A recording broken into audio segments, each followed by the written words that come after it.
Thanks, people. So I've shared this before, but it's going to come into topic again right now. So I want to read this out to you and correlate it to what it is that I'm going to be speaking on today. All right. This is a story of the two babies in the womb of the mom. Grow for humans. Conversation in the womb, a parable of life after delivery. In a mother's womb were two babies. One asked the other, "Do you believe in life after delivery?" The other replied, "Why, of course. There has to be something after delivery. Maybe we are here to prepare ourselves for what we will be later." "Nonsense," said the first. "There is no life after delivery. What kind of life would that be?" The second said, "I don't know, but there will be more light than here. Maybe we will walk with our legs and eat from our mouths. Maybe we will have other senses that we can't understand now." The first replied, "That is absurd. Walking is impossible and eating with our mouths, ridiculous. The umbilical cord supplies nutrition and everything we need, but the umbilical cord is short.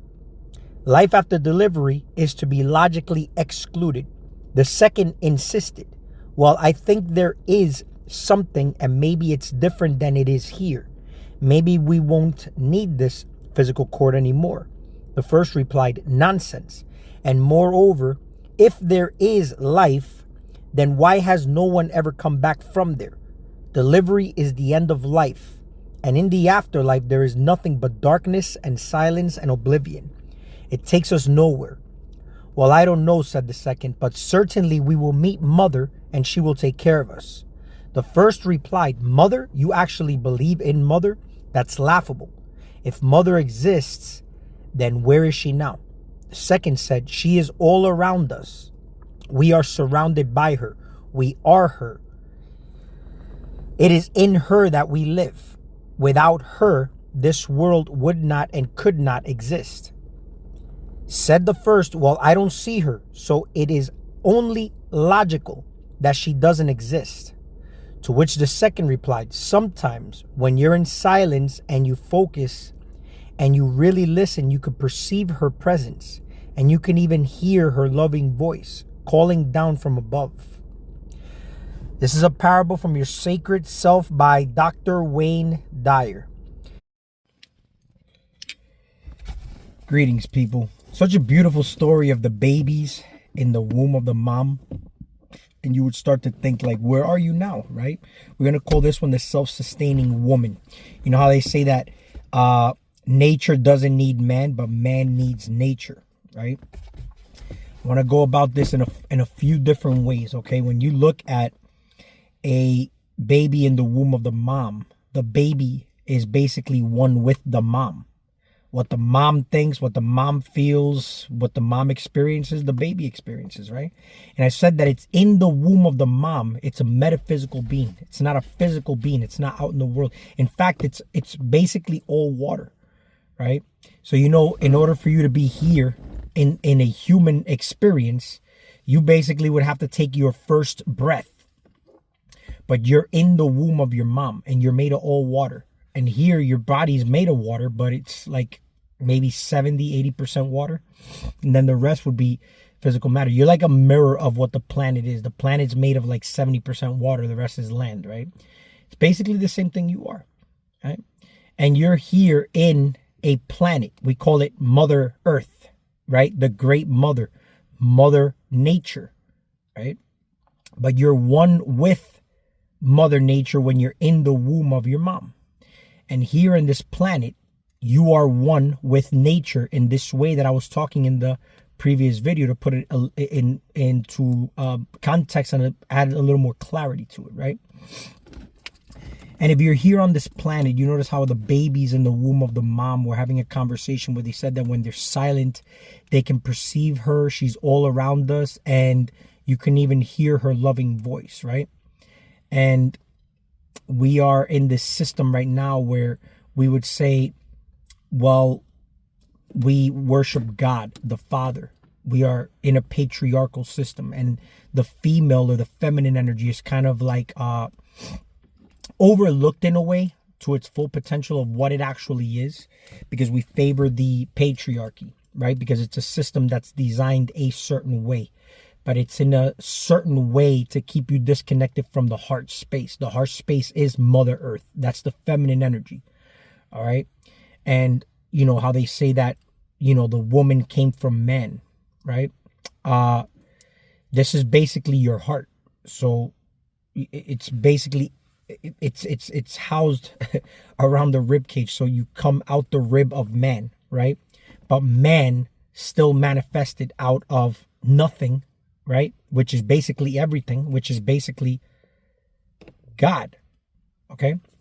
And that is not in any kind of way a gender of energy that you would pretty much correlate it to.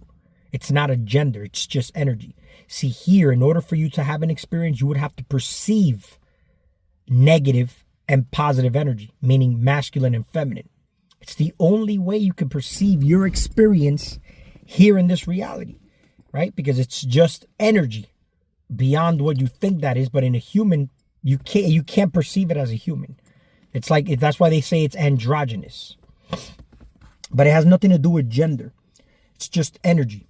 It's a very potent, powerful energy, which is a manifestation of what you are, right? Masculine and feminine energy. Because even if you're the physical manifestation of man here, you still have feminine energy within you. And you would have to have a very well-grounded, well-rooted, well-balanced feminine energy in order for you to even be masculine, right? So that's what makes a man a man. But you basically following what society tells you, right? So the same way I told you about the baby in the womb of the mom, right? The father becomes one with the mother, okay? When they have sex, when they become one. He is basically in her. To create you, the father goes into the feminine energy. He's in her. The same way you're in the womb of your mom, the man goes in the womb of his wife, which is your mother. And he inserts the penis into the vagina, okay? And his penis is his manhood. So his manhood goes into feminine energy, into the womb, okay? His penis is his spine, his backbone. So his manhood, his backbone, his stability, he goes into the womb of the mom, and they have sex or make love multiple times. They form this real deep bond to the point that they can actually even perceive each other when they're not around. They'll know if there's some type of danger. It's funny because there's times where I'll be thinking of my girl and she just happens to call me literally within like seconds of me thinking of her. And this happens multiple times. There's times I'm thinking of something and she literally would take the words out of my mouth. And I said, man, I was just thinking about that. But I was like, I already knew that. Here is pretty crazy, huh? It's almost like I put a thought in her mind or something. Unconsciously. Because you could do this consciously too. And it's happened the other way around also. You know? But you just form this real deep bond with your partner, right? Do you notice how in the womb of the mom, these babies said that you can perceive mother? She's all around us and you can even hear her loving voice. When we talk here about God in this earth, we start to say that we can hear God's voice, but we think of it as a masculine voice instead of a feminine voice, right? We say that we can perceive God in all things, but we are in a feminine planet. This is Mother Nature. So you're in another womb. And the thing is that when you come out of body, the same umbilical cord that they speak of in the womb of the mother, you have this etheric cord that's connected to you when you actually come out of body. So you can see that you're in this realm the same way you're in the womb of the mother. Now, the actions and things that are happening here, let's say your life, how you perceive it. You know how we said that what the mother experiences, what the mother feels like you're feeling. But they are one with the mother, okay? So here, you're one with the planet, and there's things that are happening. We are separated by a imbalanced masculine energy, Okay. And this masculine energy is manifested as your ego. It's like the mirror of what your individuality is, man. But you are not really a man in masculine energy. You're really in feminine energy. Okay, because you're basically not thinking for yourself. You know, you're basically thinking with the feminine nature. Now, the reason this is important is because the subconscious mind is feminine energy, is the feminine part of your mind, right? Your conscious mind would be the masculine part. Logic, reasoning. The subconscious is the receiver. So this is the feminine side of your mind. And the feminine side of the mind doesn't know the difference between a real or a fake experience. The conscious mind would have to become aware to be able to take order out of that unconscious chaos that's going on in the feminine natures, right? So here, you as the man, if you're born again of the Father, right? And we'll get into what that even means. But you actually become aware of what's happening around you, and you start to become the thinking man for yourself. You're not basically in the herd mentality. The herd is feminine energy. When you're in a herd mentality, you're part of Mother Nature. Everybody is in the womb unconscious, receiving and not knowing that they're experiencing they won't even be able to decipher the difference between a real or fake experience. And it's not to say that one is better than the other or one is real over the other. Your reality is what the mind makes real, right? But the awareness is where you can actually direct what you want to make real and what you don't want to make real. What you place your attention to and what you value most, it starts to matter to you, materializes in your reality. So, you know, when we look at it here and we're in the planet, we're really interacting with the Great Mother. And God would be the Father that you can actually interact with the same way, but you're one with the Mother. And this is God. This is why in the womb of the mom housing those two babies is looked at as God. She's all around us. And if you can sit in silence, you could perceive her beautiful, loving voice. So she's God. This is why I said your parents are God. They tell you honor thy father and thy mother for that reason. It doesn't matter what they are. But your job is to basically live unconditional love. That's what your job here to do is live and learn, recognize and realize that you are love, and you have to connect with that again. You have to remember that within yourself again, because you are love. If you weren't love, you wouldn't even be able to be here. You hear what I'm saying? Because everything here is about love. It's about hydration, fluidity, right? Water. That's why signs of life, we look in other planets. What are they? First thing they look for is water. You go to court, they say, well, your statement holds no water, because water is the truth. That's God. Everything that we basically are interacting with that's in part of the toxic masculine energy is of the acidic, dry, agglomulation, stagnant side. But it also has full potential to be the ultimate building blocks. But a lot of people are trying to accomplish that side of chemistry with the building blocks, but they don't have a strong foundation. So it's almost like building a house on a weak foundation. So your foundations would have to be connecting to your feminine energy, understanding the feminine energy. And it's not about you forcefully having to change the world by trying to inflict what your ideas of a good feminine nature is. When you're grounded in feminine energy, the masculine energy is obvious. And outside of you, or what perceives to be outside of you, which would be the feminine energy, would be actually naturally guided by you, because you are the light now. The light is a proper masculine energy, but it can be distorted. You could be the light that blinds people, or you could be the light that guides people. Depends where you're pointing that light. But you have to know this within yourself. But there is nothing that anybody outside of you is doing for you. These people are all mirrors of yourself. They're aspects of yourself. So the same way the two babies in the womb, we are all talking with each other. We are the mirror aspect of those two babies in the womb. So it doesn't matter who you meet outside of you. They are your brother. They are your sister. And it's funny because you basically attract, when you meet a partner, you attract your mom. You'll see a lot of your mom in your partner.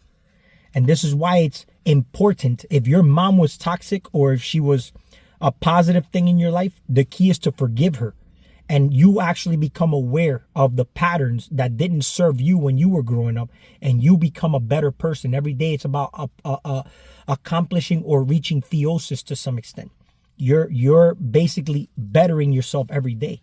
And you're going to know by how you feel, because feeling is conscious awareness of vibration. And what is a vibration? A vibration is a level of frequency, and there's an infinite number of frequencies. Your mind activates brain cells. You give off a charge of energy. And this energy can be attractive, it can be magnetic, or it can be repelling. But masculine energy comes down to a man of his word, because you create with the word, right? So when you stand on business, you're about your father's business, right? So then now you're a proper CEO of your business. You mind your business properly, and everything outside of you starts to, you basically become the center of the universe. Like the world does revolve around you, because you are the center. What else is the center of you? You are the center of the world. It all revolves around you, from your perspective, from your shoes, you know? So we respect each other as our own individual gods. In order for me to say I'm God, I have to literally recognize the God in other people, regardless if I see them as degenerates or not. You know, they're here fulfilling a mission, whether they're aware or not. You can feel like you have all the tools in the world, but you have to respect other people's space. So suppose that if you feel like you can help somebody because you have all the tools, but they're resistant to it, you have to respect their space. That's the fact of free will. And if you try to keep insisting, all you're doing is draining yourself, you know? And this world, everything we talk about healing is an inside job.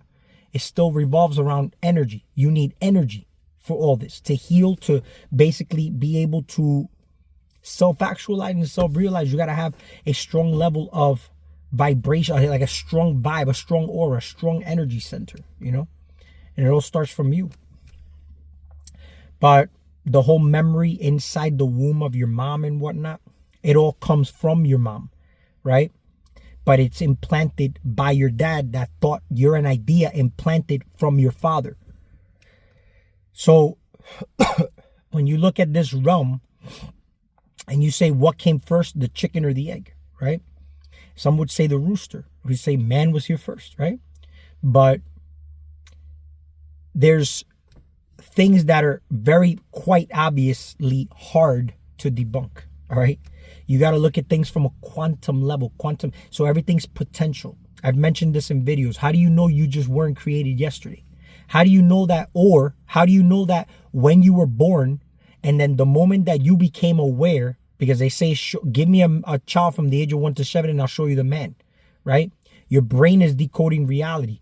But if you were guided as a child to stay in your heart space and have that heart-brain coherence, right? You would actually be a more balanced human being, because this is the bottom, the body is the feminine energy. This is the body of the church. The head is the masculine energy. The head of the church is the masculine energy.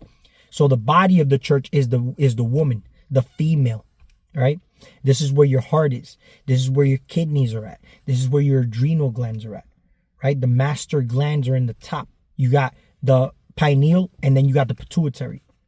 What is the key to all this clarity, right? Sometimes it deals with fasting and detoxification. It deals with disconnecting. And then you can actually see what the difference between borrowed energy outside of you is to what true generated energy within you actually is. You know? And I'm gonna make another video on sometimes, you know, when you eat food is supposed to give you energy, right?